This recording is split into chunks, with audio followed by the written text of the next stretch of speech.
पाठ 5 गलता लोहा पाठ के साथ प्रश्न 1 कहानी के उस प्रसंग का उल्लेख करें जिसमें किताबों की विद्या और घन चलाने की विद्या का जिक्र आया है। उत्तर जिस समय धनराम 13 का पहाड़ा नहीं सुना सका तो मास्टर त्रिलोक सिंह ने जबान के चाबुक लगाते हुए कहा कि तेरे दिमाग में तो लोहा भरा है रे, विद्या का ताप कहाँ लगेगा इसमें। यह सच है कि किताबों की विद्या का ताप लगाने की सामर्थ्य धनराम के पिता की नहीं थी। उन्होंने बचपन में ही अपने पुत्र को धौंकनी फेंकने और सान लगाने के काम में लगा दिया था। वे उसे धीरे धीरे हथौड़े से लेकर घन चलाने की विद्या सिखाने लगे।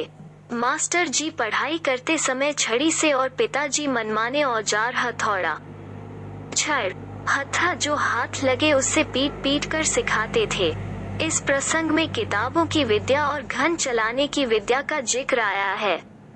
प्रश्न 2 धनराम मोहन को अपना प्रतिद्वंद्वी क्यों नहीं समझता था। उत्तर धनराम के मन में नीची जाति के होने की बात बचपन से बिठा दी गई थी। दूसरे, मोहन कक्षा में सबसे होशियार था, इस कारण मास्टर जी ने उसे कक्षा का मॉनिटर बना दिया था। तीसरे, मास्टर जी कहते थे कि एक दिन मोहन बड़ा आदमी बनकर स्कूल और उनका नाम रोशन करेगा। उसे श्री मोहन से बहुत आशाएं थीं। इन सभी कारणों से वो मोहन को अपना प्रतिद्वंद्वी नहीं समझता था। प्रश्न 3 धनराम को मोहन के लिए व्यवहार पर आश्चर्य होता है और क्यों। उत्तर मोहन ब्राह्मण जाति का था। उस गांव में ब्राह्मण स्वयं को श्रेष्ठ समझते थे तथा शिल्पकारों के साथ उठते बैठते नहीं थे। यदि उन्हें बैठने के लिए कह दिया जाता तो भी उनकी मर्यादा भंग होती थी। धनराम की दुकान पर काम खत्म होने के बाद भी मोहन देर तक बैठा रहा। यह देखकर धनराम हैरान हो गया। वो और अधिक हैरान तब हुआ जब मोहन ने उसके हाथ से हथौड़ा लेकर लोहे पर नपी तुली चोट मारने लगा और धौंकनी फेंकते हुए भट्ठी में गरम किया और ठोक पीट कर उसे गोल रूप दे रहा था। प्रश्न 4 मोहन के लखनऊ आने के बाद के समय को लेखक ने उसके जीवन का एक नया अध्याय क्यों कहा है। उत्तर लेखक ने मोहन के लखनऊ प्रवास को उसके जीवन का एक नया अध्याय कहा है। यहाँ आने पर उसका जीवन बंधी बंधाई लीक पर चलने लगा था। वो सुबह से शाम तक नौकर की तरह काम करता था। नए वातावरण व काम के बोझ के कारण मेधावी छात्र की प्रतिभा कुंठित हो गई। उसके उज्ज्वल भविष्य की कल्पनाएं नष्ट हो गई। अपने पैरों पर खड़ा होने के लिए उसे कारखानों और फैक्ट्रियों के चक्कर लगाने पड़े। उसे कोई काम नहीं मिल सका। प्रश्न 5 मास्टर त्रिलोक सिंह के किस कथन को लेखक ने जबान के चाबुक कहा है और क्यों। उत्तर एक दिन धनराम को 13 का पहाड़ा नहीं आया तो आदत के अनुसार मास्टर जी ने संटी मंगवाई और धनराम से सारा दिन पहाड़ा याद करके छुट्टी के समय सुनाने को कहा। जब छुट्टी के समय तक उसे पहाड़ा याद न हो सका तो मास्टर जी ने उसे मारा नहीं वरन कहा कि तेरे दिमाग में तो लोहा भरा है रे, विद्या का ताप कहाँ लगेगा इसमें। यही वो कथन था जिसे पाठ में लेखक ने जबान के चाबुक कहा है। क्योंकि धनराम एक लोहार का बेटा था और मास्टर जी का यह कथन उसे मार से भी अधिक चुभ गया। जैसा कि कहा भी जाता है, मार का घाव भर जाता है पर कड़वी जबान का नहीं भरता। यही धनराम के साथ हुआ और निराशा के कारण वो अपनी पढ़ाई आगे जारी नहीं रख सका। प्रश्न 6 1 बिरादरी का यही सहारा होता है। क किसने किससे कहा। ख किस प्रसंग मन कहा। ग किस आशय से कहा। घ क्या कहानी में यह आशय स्पष्ट हुआ है। उत्तर क यह वाक्य मोहन के पिता वंशीधर ने बिरादरी के संपन्न युवक रमेश से कहा। ख जब वंशीधर ने मोहन की पढ़ाई के बारे में चिंता व्यक्त की तो रमेश ने उससे सहानुभूति जताई और उन्हें सुझाव दिया कि वे मोहन को उसके साथ ही लखनऊ भेज दे ताकि वो शहर में रहकर अच्छी तरह पढ़ लिख सकेगा। ग यह कथन रमेश के प्रति कृतज्ञता व्यक्त करने के लिए कहा गया। बिरादरी के लोग ही एक दूसरे की मदद करते हैं। घ कहानी में यह आशय स्पष्ट नहीं हुआ। रमेश अपने वायदे को पूरा नहीं कर पाया। वो मोहन को घरेलू नौकर से अधिक नहीं समझता था। उसने व परिवार ने मोहन का खूब शोषण किया और प्रतिभाशाली विद्यार्थी का भविष्य चौपट कर दिया।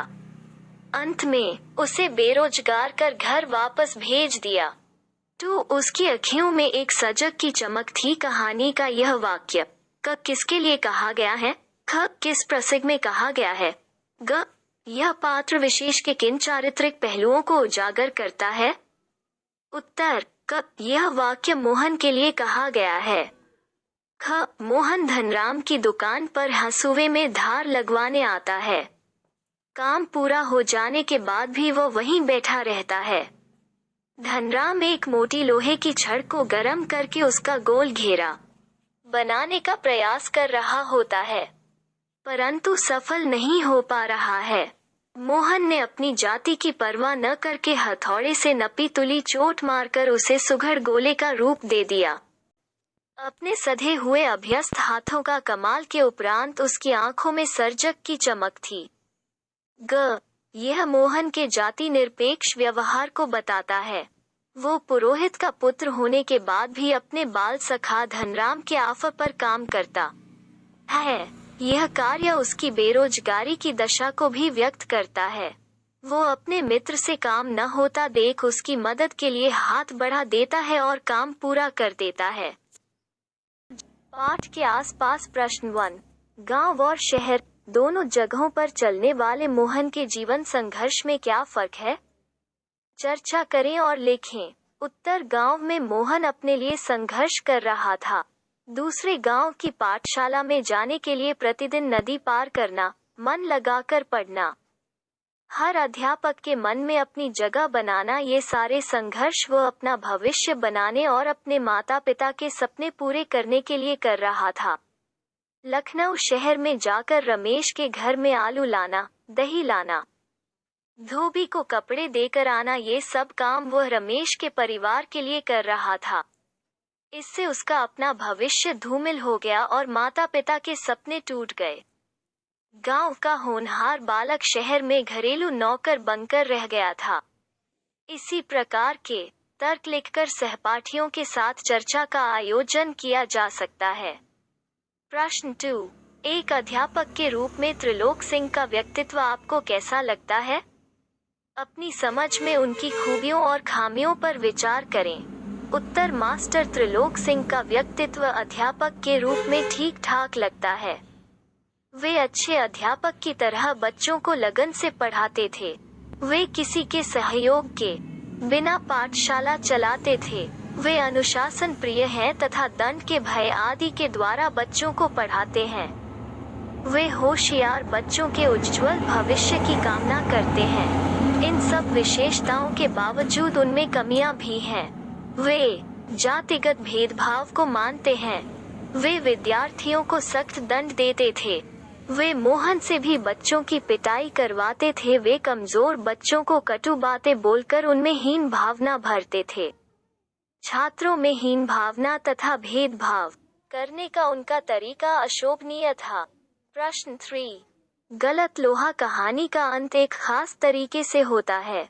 क्या इस कहानी का कोई अन्य अंत हो सकता है? चर्चा करें।